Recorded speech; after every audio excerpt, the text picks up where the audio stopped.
memenuhi panggilan Kamera, Bang. dari penyidik Polres Depok dalam rangka untuk mediasi klien saya Mbak Asti, yang mana klien kami ini diduga melakukan tindakan penggelapan dan penipuan.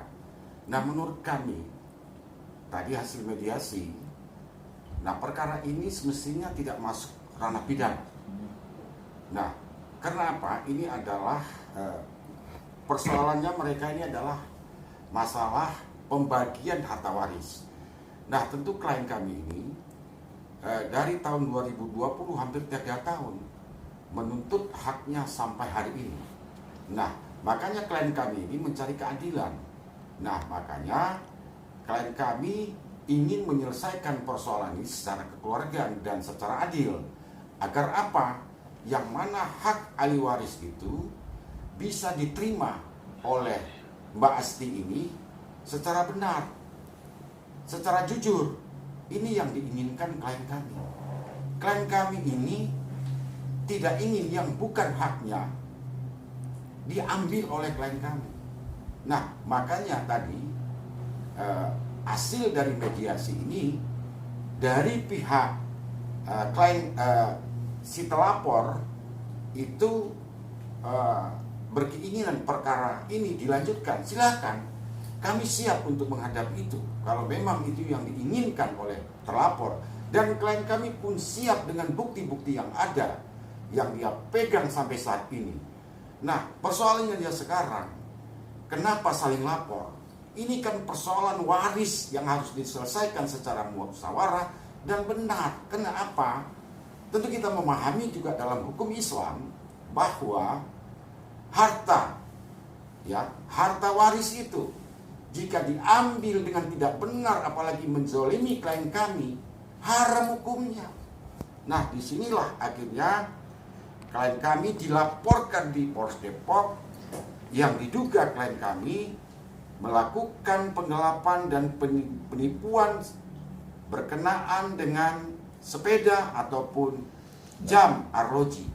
Setelah kami pertanyakan dengan klien kami sendiri tidak mengerti apa yang dilaporkan oleh terlapor, masalah jam dan masalah sepeda.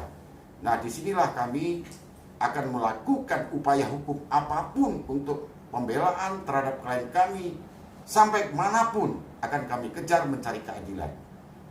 Nah, dengan demikian klien kami tetap dengan pendiriannya bahwa itu adalah hak waris yang harus diperjuangkan karena klien kami masih mempunyai anak kecil. Nah, inilah seorang ibu yang memperjuangkan hak-hak untuk anaknya. Nah, maka hari ini klien kami coba melakukan untuk musyawarah pada hari ini di Polres Depok. Tetapi itu gagal kami lakukan. Dan mereka mengatakan bahwa akan melanjuti. Menurut kami ini adalah perkara perdata, tidak ada unsurnya perkara pidana. Ini menurut pandangan kami. Demikian. Kalau masih bisa ceritakan kronologi seperti apa sih, Mbak? Bisa dibilang perebutan ya warisan seperti apa, Mbak? Bismillahirrahmanirrahim. Assalamualaikum. Agak kenceng dikit, Mbak. Bismillahirrahmanirrahim. Assalamualaikum. Terima kasih kepada kerabat media. Saya Asti Banuarti. Saya selaku istri dari almarhum suami saya, Insinyur Haji Supriyatno, yang dimana masa hidupnya dia anggota DPR dari Komisi 11. Kronologi dari peristiwa ini bermula dari meninggalnya almarhum, bahwa setelah meninggal almarhum saya mendapatkan begitu banyak tekanan, seperti ada laporan pertama, mohon maaf ini sudah laporan ketiga kali. Pertamanya saya dilaporkan dengan dalil yang sama, pencurian dalam keluarga motor Harley suami saya gitu, dimana itu pun menurut saya masih ada hak saya di dalam situ. Naik sidik lagi gitu, ini juga yang terakhir kembali lagi naik sidik lagi, dan menurut saya itu tidak adil ya. Ini menurut saya sungguh sangat membuat saya tertekan selama 3 tahun dan saya tidak mendapatkan hak-hak yang seharusnya saya dapatkan. Itu dilaporkan oleh siapa, Mbak? Oleh anak Tiri. tiri saya. Berarti anak yang dari yang isi pertama itu ya? Iya. Bahwa yang mesti diketahui ada yang ikut andil dalam masalah ini gitu. Apa aja Mbak mungkin yang dilaporkan selain diduga membawa harta waris itu? Mungkin ada laporan lain yang Iya ada. Yang pertama tadi motor, Hmm. yang kedua saya dapat laporan lagi di Mabes TPPU di tahun 2022 atas dasar memakai uang di rumah sakit suami saya sendiri gitu. Saya dikatakan membayar lawyer dari uang rumah sakit tersebut, yang dimana seharusnya apabila saya memakai uang dari rumah sakit itu pun uang dari rumah sakit suami saya itu sah-sah saja. Tapi pada saat itu saya bisa membuktikan kepada penyidik bahwa uang yang saya bayar untuk lawyer itu hasil dari pribadi, uang rekening saya sudah di-print juga sama penyidik. Beberapa bukti saya membayar dengan rekening pribadi saya, tidak ada sangkut paut uang rumah sakit sama sekali. Selama 3 tahun saya menjalani ini, saya tidak pernah mendapatkan hak saya dari rumah sakit tersebut. Ya, Mbak, sorry. Tadi kan Mbak menyebutkan bahwa dilaporkan oleh anak tiri dari almarhum ya. Nah, itu sedikit tarik, dia kemarin ada berapa putra putri sih anaknya? Apa dia sendiri? Apa ada pihak lain yang ikut melaporkan Mbak juga? 3. Tiga. Ada anak. Dan tiga-tiganya melaporkan Mbak? Enggak, cuma 1. Cuma 1. Terkait tudingan yang tadi yang diduga membawa lari harta almarhum. Ya. Mungkin sejauh ini secara itu gimana? Maaf untuk membawa lari enggak, ini kan pasalnya penipuan. Oh, udah penipuan. Oke. Sekarang. Tapi sebelumnya udah ada itu loh kayak pembicara, kok dia sampai pasti kan ada unsur tuh sehingga bisa dia cetus bikin laporan ke polisian kan atas dugaan itu. Mungkin sebelumnya udah bagaimana kronologinya itu? Apa misalnya ada keributan dulu atau gimana? Keributan iya, kita kan ada sempat ribut-ribut masalah yang Iya. pertama ya saya dilaporkan di Polres Depok juga gitu, masalah motor akhirnya berkelanjutan menjadi panjang, dan saat itu proses mediasi yang menurut saya tidak ada keadilan sama sekali untuk saya dengan tertindasnya saya saat itu karena status saya sudah naik sidik. Ada tipu muslihat justru di situ, justru yang berhak melaporkan tipu muslihat itu saya. Tapi saya mencoba untuk memediasikan ini sebagai ibu sambung. Saya selalu mencoba dalam 3 tahun untuk kita bermediasi, kita berbicara keluarga bahwa saya meminta hak saya dan anak saya tidak Pak, terdapat. sebenarnya almarhum ini sudah membagi warisannya ke Mbak atau ke istri sebelumnya seperti apa sih Mbak? Mungkin diceritakan itu. Ya mohon maaf sebelumnya info dan dokumen yang kukuh yang sudah kami dapatkan dan bukti bahwa pembagian yang pertama Gonogiri itu sudah ada keputusan bersama dan dikuatkan dalam putusan pengadilan perceraian.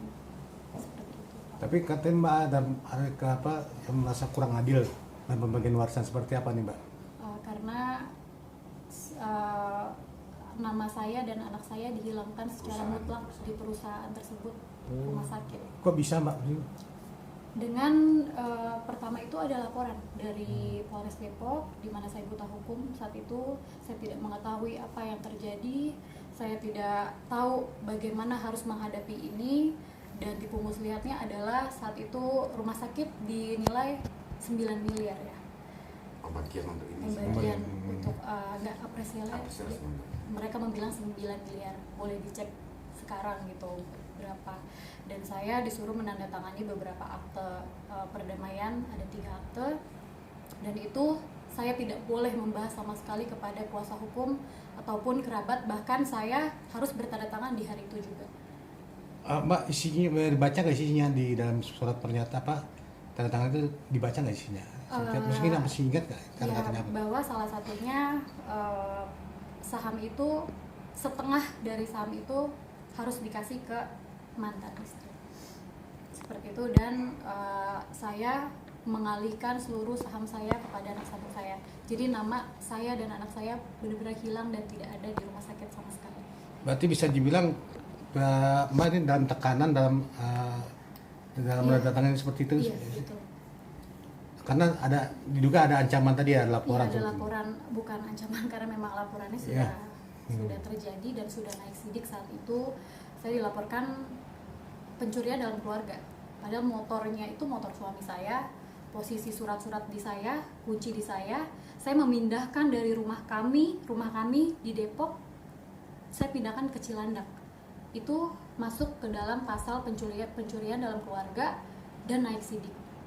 Pada dasarnya surat-surat dan kunci di saya, dan saat itu saya hanya memindahkan untuk membawa ke bengkel karena posisinya sudah mati. Rusak. Oke Kanjeng, hak-hak lain apa nih yang Kanjeng akan perjuangkan nih untuk saat ini?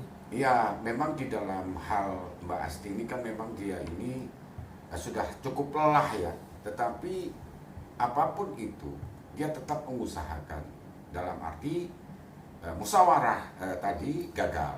Nah tentu Mbak Asti ini merasa hak-haknya itu yang dia belum dapati, ya kan?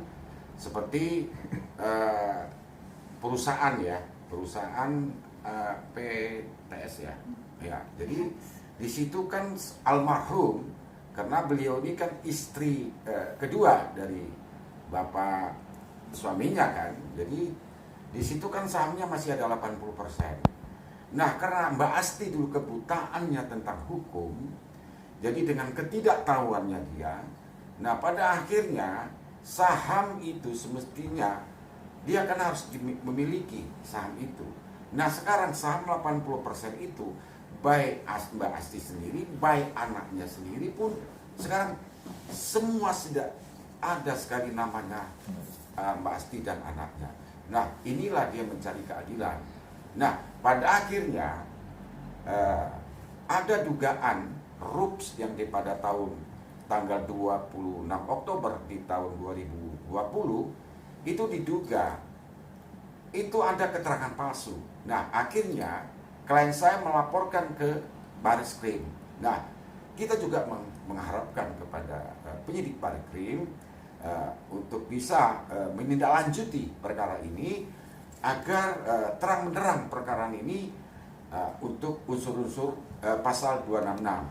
Nah, tentu klien kami ini merasa kecewa berat, dalam arti ini kan hak saya gitu loh. Dia mengatakan ini adalah hak saya. Kalau memang bukan hak saya, ya mungkin dia akan melepaskan begitu. Tetapi kan ini merasa hak dan si anak, nah inilah perjuangan seorang ibu yang harus dilakukan oleh Mbak Asti sendiri. Nah, mungkin harta-harta lain, saya menanyakan kepada klien saya, sudah tidak menjadi masalah gitu loh. Cuma yang dia perjuangkan adalah perusahaan ini, yang dia sama sekali tidak mendapatkan itu. Nah, inilah sekarang perjuangannya Mbak Asti untuk mendapatkan haknya sampai hari ini. Belum, memang perjalanan ini, pelaporan ini sudah kita laporkan di Barreskrim. Nah, kita juga berharap agar persoalan ini bisa untuk terselesaikan. Unsur-unsur memang jika ada dugaan tindak pidana, ya sudah kita teruskan, kan demikian. Nah, dalam persoalan ini bahwa Mbak Asti ini tadi saya kembalikan kepada Mbak Asti sendiri, apa langkah-langkah sikap yang dia harus ambil. Nah, dia tetap sekarang ingin memperjuangkan, terutama untuk anaknya. Ini yang Mbak Asti perjuangkan, bukan untuk semata-mata pribadinya, karena di situ ada anaknya almarhum.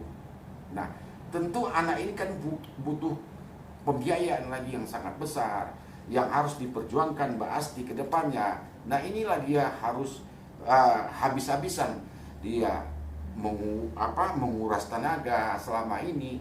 Orang mungkin melihat Mbak Asti tetap enjoy, tapi kalau di rumah dia cengeng. Nah, di sini yang menjadi persoalan kita. Nah, di sinilah akhirnya Mbak Asti ini tetap tabah dan tetap sabar. Semoga keadilan ada pada diri klien kami. Nah, jadi yang diperjuangkan sekarang ini adalah di Barreskrim. Nah, mudah-mudahan kami juga tadi juga saya sampaikan kepada waktu di mediasi, Di mana tipu muslihat ataupun kata bohong terhadap klien kami di dalam penggelapan dan penipuan? Nah, ini yang kami pertanyakan. Sekali lagi, semoga kalau unsurnya tidak terpenuhi di Polres Depok, ya kami minta SP3. Hentikan ini, penyidikan ini. Karena ini kan adalah perjuangannya dia, perjuangnya Mbak Asti. Sekali lagi, untuk demi anaknya. Kanjeng tadi tapi kayak dikatakan penggelapan ada sepeda juga, jam seperti apa nih Kanjeng? Nah, mungkin Mbak Asti bisa jelas. Oh ya, bahasa mediasi itu. Ya. Tadi disebutkan ada Kamera, Mbak. tiga sepeda dan satu Ya. jam tangan. Mm. Di mana yang 2 sepeda ini saya tidak mengetahui apa-apa gitu. Barang suami, cuman saya tidak mengetahui posisi tepatnya di mana dan dituangkan dalam akta tersebut dan saya suruh ditandatangan. Untuk jam sepeda yang satunya, sepeda Brompton itu milik pribadi saya sendiri yang dimana semua tahu itu punya saya membelinya dengan sendiri, banyak bukti, ada buktinya juga. Dan satu lagi jam tangan itu milik mutlak suami saya, belinya pun bersama saya pada saat kami menikah.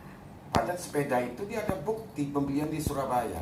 Dia beli COD, berapa? 60 juta ya? 60 juta. 60 juta. Sama teman saya. Nah itu pun dilaporkan. Nah ini halu di pelapor ini. Ya kan demikian itu. Ada bukti pelaporan. Sedangkan saya tanya Mbak Asti, Mbak Asti ngerti nggak sepeda tersebut? Saya mana tahu itu sepeda. Saya tidak sampai sekarang tidak tahu itu sepeda. Begitu juga dengan jam. Nah itu dia bisa buktikan fisiknya apa dia yang melaporkan. Nah ini kami kira mengada-ngada ini laporan ini, Bukti gitu loh. kepemilikan. Ya itu pemilikannya apa, gitu loh. Ya kan. Sedangkan Mbak Asti ini ada juga, ya mungkin dari pemikiran beberapa masyarakat, mungkin pikiran orang bahwa Mbak Asti ini dengan almarhum ini dikasih, dibuktikan bahwa dia bukan dikasih. Ini surat nikah.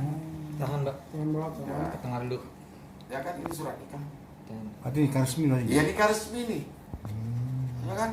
Ini bisa tahu tanggal berapa coba? Ya kan? 7 Nah, November. coba. Nah, ini kan nama suaminya. Jadi Mbak Asti ini resmi sekali negara. Ada juga orang yang mengatakan ya, Mbak Asti ini dikasih dengan almarhum. Banyak. Iya kan? Ini faktanya dia nikah resmi. Gitu. Tahan, Mbak. Kan kasihan kan, orang nikah resmi dibilang nikah bawah tangan. Nah inilah. Nah ini makanya faktanya bahwa dia nikah resmi dan nikah negara. Kalau nikah resmi berarti ada diatur juga undang-undang waris juga ya Kanjeng? Iya dong, ya kan? Oke. Ya, tadi termasuk kembali lagi tentang saham, sebenarnya nilainya berapa tuh Kanjeng? Itu disebutin.